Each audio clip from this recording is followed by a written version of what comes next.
ఈరోజు తెలంగాణ రాష్ట్రంలో ఏదైతే అకాల వర్షాలతో రైతులు చాలా నష్టపోయి ఉన్నారు, అటువంటి రైతులు భరోసా ఇవ్వడానికి ఈ రోజున రైతులు అటువంటి నష్టపోయినటువంటి పరిస్థితుల్లో దివంగత నేత మాజీ రాష్ట్ర ముఖ్యమంత్రి అయినటువంటి డాక్టర్ వైఎస్ రాజశేఖర రెడ్డి గారిని తలుచుకున్నటువంటి క్షణం ఇది.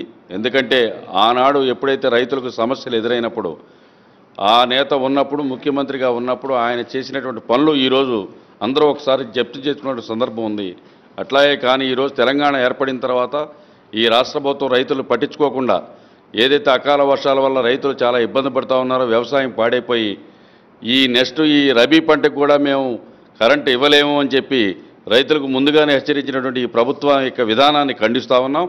ఏదైతే రైతులకు ఈ నష్టపోయిన రైతులకు భరోసాగా తెలంగాణ రాష్ట్రంలో రైతన్నకు అండగా మేము ఉంటాం, వైఎస్ఆర్ కాంగ్రెస్ పార్టీ ఉంటుందని చెప్పి మా నాయకుడు పొంగిరెడ్డి శ్రీనివాసరెడ్డి గారి యొక్క నాయకత్వంలో రేపు 10వ తేదీన కామారెడ్డిలో రైతు దీక్ష చేపట్టడం జరుగుతూ ఉంది. దీని అందరూ కూడా వేలాది మందిగా రైతులు పాల్గొని దీన్ని జయప్రదం చేయవలసిందిగా విజ్ఞప్తి చేస్తా ఉంది. ఈ రోజున రైతాంగానికి రక్షణ లేనటువంటి పరిస్థితి ఉంది.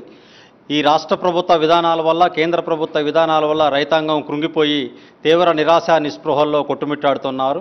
రైతాంగానికి రక్షణ కావాలని, రైతాంగానికి ఒక భరోసా కల్పించాలని కేంద్ర రాష్ట్ర ప్రభుత్వాల మెడలు వంచడం కోసం ఈ రోజున తెలంగాణ రాష్ట్ర వైఎస్ఆర్సీపీ అధ్యక్షులు పొంగులేటి శ్రీనివాసరెడ్డి గారు కామారెడ్డిలో రైతు దీక్ష చేస్తూ ఉన్నారు.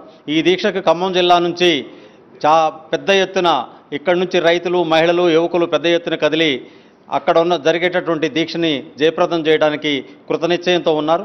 ఆనాడు వైఎస్ రాజశేఖర రెడ్డి గారు ఒక్క కలంపోటుతో ఎన్నికల కంటే ముందు వాగ్దానం ఇవ్వకపోయినా కూడా రుణాలు మొత్తం మాఫీ చేసినటువంటి పరిస్థితి ఉంది.